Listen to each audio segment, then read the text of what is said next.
A pior prisão é um coração fechado. Já nos ensinava São João Paulo II. É impressionante como um coração fechado nos priva das verdadeiras e eternas alegrias. Eu partilho isso com você porque nós estamos aqui diante do milagre da ressurreição de Jesus. E mesmo assim, os judeus, os mestres da lei, os fariseus, os sumos sacerdotes continuam incrédulos. Não creem que Jesus é verdadeiramente o Messias. Mesmo diante do tremor de terra, mesmo diante da escuridão que tomou conta no momento da sua morte, mesmo diante da ressurreição, e aqui nos lembramos daquela palavra do Senhor, quando nos conta a parábola do rico e do pobre Lázaro, eles não acreditarão ainda que alguém ressuscite dos mortos. Eles não acreditarão. Quão terrível é a prisão de um coração fechado. Fechado à graça de Deus, fechado às investidas de Deus, fechado à bênção de Deus. E olha que condição terrível, porque como que tentando tapar um sol com a peneira, para não dar o braço a torcer, marcados por essa incredulidade, os judeus eles vão decaindo. Primeiro derramam sangue inocente, agora precisam subornar os soldados para eliminar, não é, a prova da ressurreição, para espalhar um boato de que Jesus não ressuscitou, foram os apóstolos que tiraram o corpo dele. Um abismo que atrai outro abismo, para sustentar aquela ideia que eles apregoaram desde o início, que Jesus não passa, não passa de um homem qualquer, não passa de um homem como qualquer outro, é um usurpador, é um blasfemo. É isso que hoje se dá no Evangelho. Por outro lado, nós estamos aqui com as piedosas mulheres, que diante do sepulcro vazio, diante do encontro que tem com o Senhor, acreditam. E por isso saem a anunciar: o Senhor está vivo, Ele ressuscitou. Saem alegres, cheias de ânimo, diante do milagre da ressurreição do Senhor. Diante desse Evangelho, nós também nos questionamos, nós também refletimos. Qual tem sido a minha postura, qual tem sido a minha posição diante das maravilhas de Deus? Será que eu tenho acolhido com fé? Será que eu tenho acolhido com fé as maravilhas que Deus tem realizado? Ou será que eu tenho apresentado um coração fechado às investidas de Deus? Nós nos lembramos aqui também de Judas, o quanto Jesus buscou Judas até o último instante, mas porque o seu coração estava fechado, por causa do pecado, por causa da sua cobiça, por causa da sua avareza, Judas não faz a experiência belíssima da reconciliação que Pedro, por sua vez, sim, fez. E foi uma experiência maravilhosa com o amor misericordioso do Senhor, um Deus que perdoa, um Deus que nos acolhe, um Deus que nos busca. Diante deste Evangelho, essa reflexão que nós precisamos então fazer. Ao mesmo tempo, precisamos estar atentos. É impossível não lembrar também, diante da mentira perpetrada aqui pelos judeus, subornaram os guardas, mandaram espalhar um boato, uma construção aí de uma narrativa para desacreditar a ressurreição do Senhor. Nós temos que ter muito cuidado com as histórias que nos são contadas. Como diz São Tomás de Aquino, não há prova material da ressurreição do Senhor. Quando a gente pode provar, quando se prova que 2 mais 2 é igual a 4, aí você já não precisa de fé para crer nisso. Isso é ciência. Então o Senhor espera de nós fé, mas o que não significa dizer que nós estamos diante de algo irracional, não.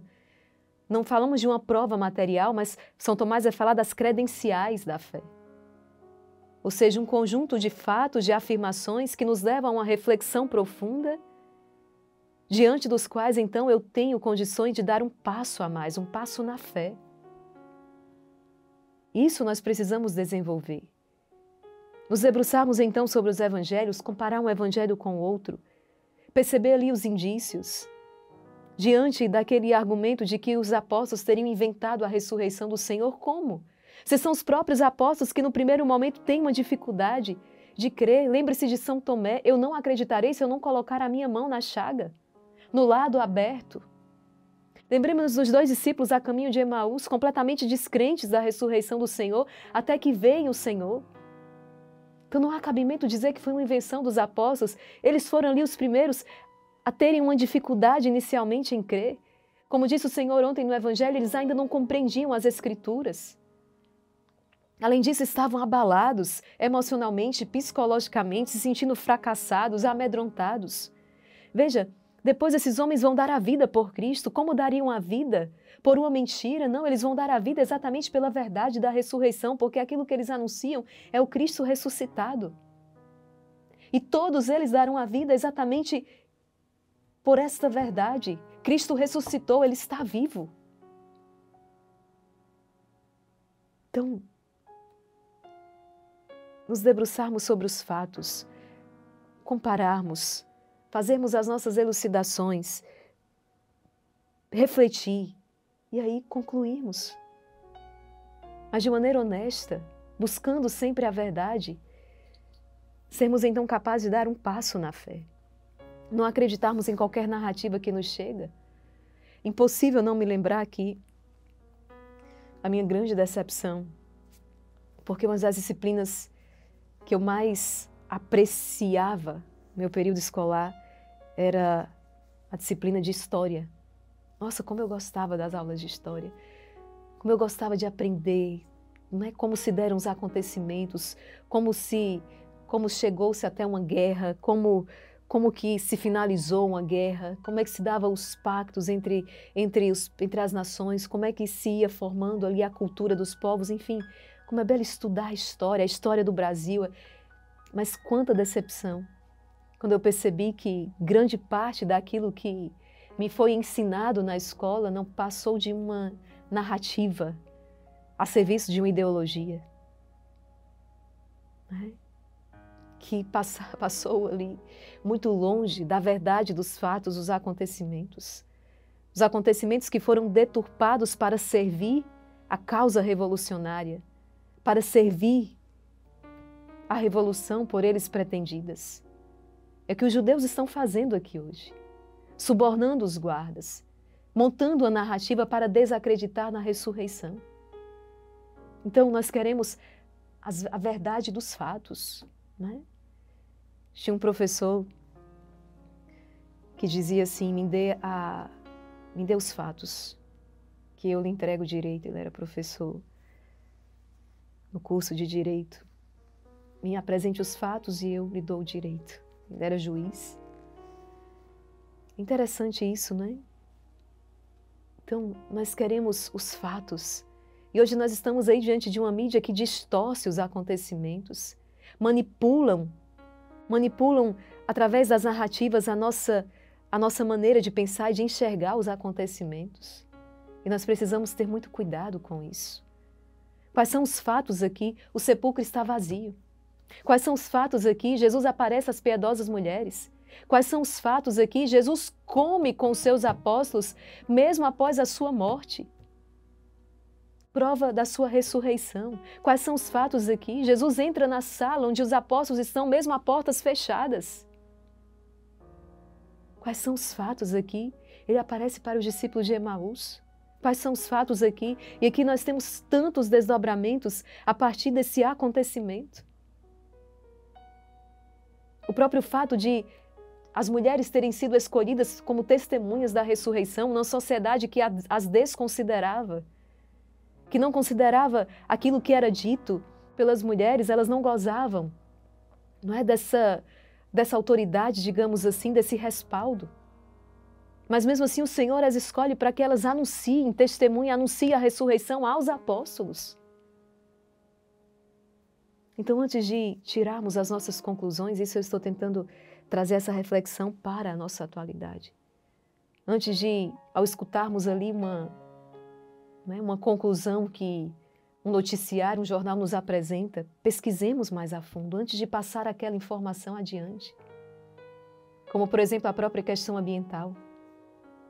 Nós aprendemos na escola, de um jeito, que o homem é o grande predador do planeta, né? Que o homem é o inimigo. É o homem que deve ser destruído, em nome da fauna, da flora, não é? Dos animais.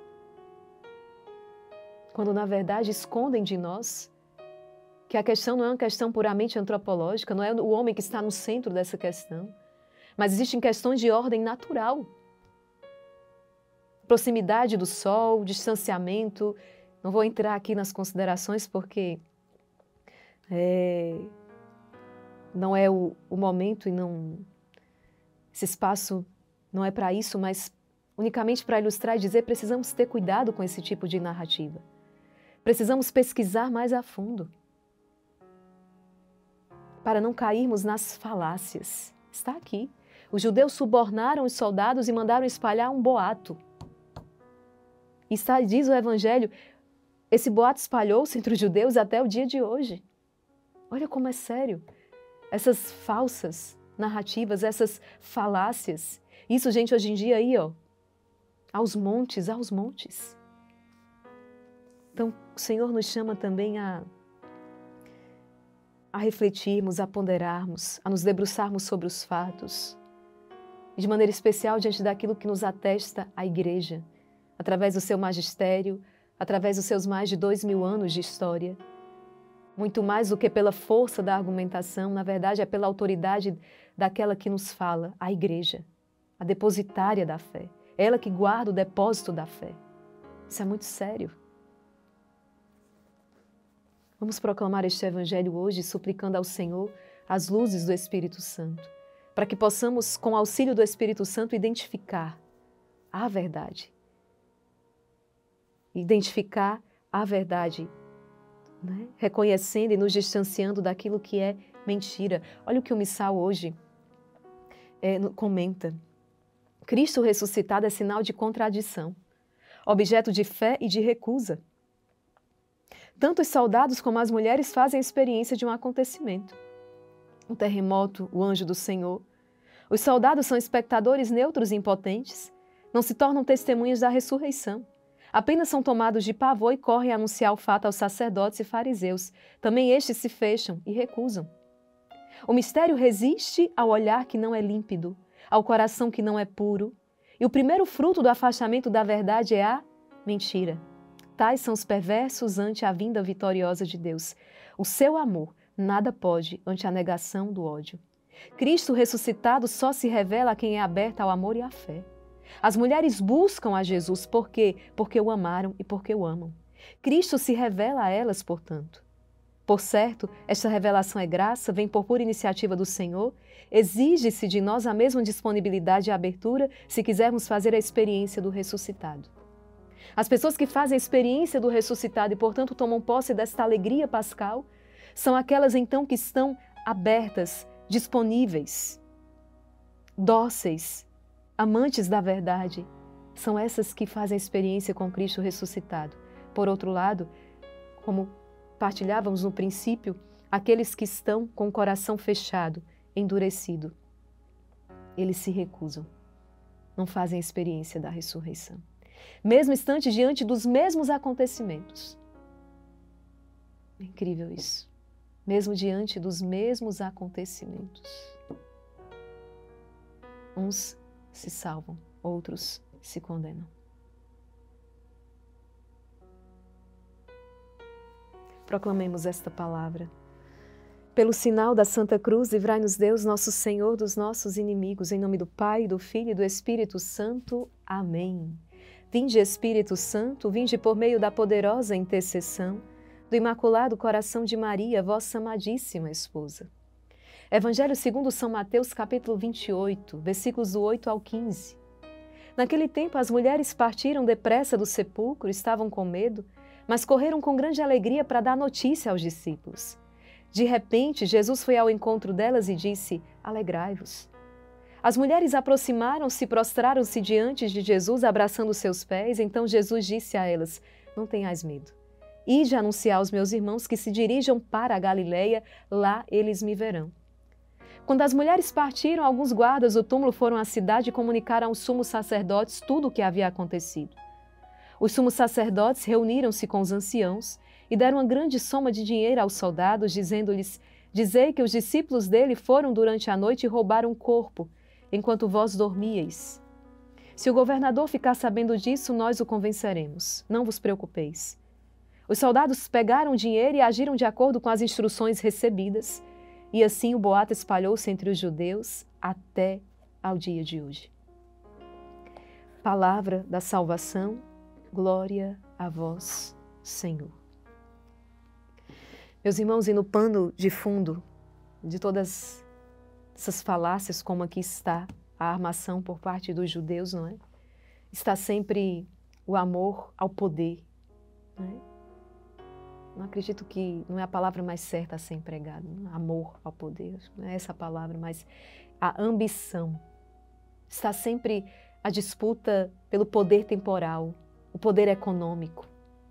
Diante de tantas mentiras que hoje nos são contadas aí, nós somos manipulados. É exatamente os interesses de indústrias que estão por trás. O interesse econômico, o interesse pelo poder temporal.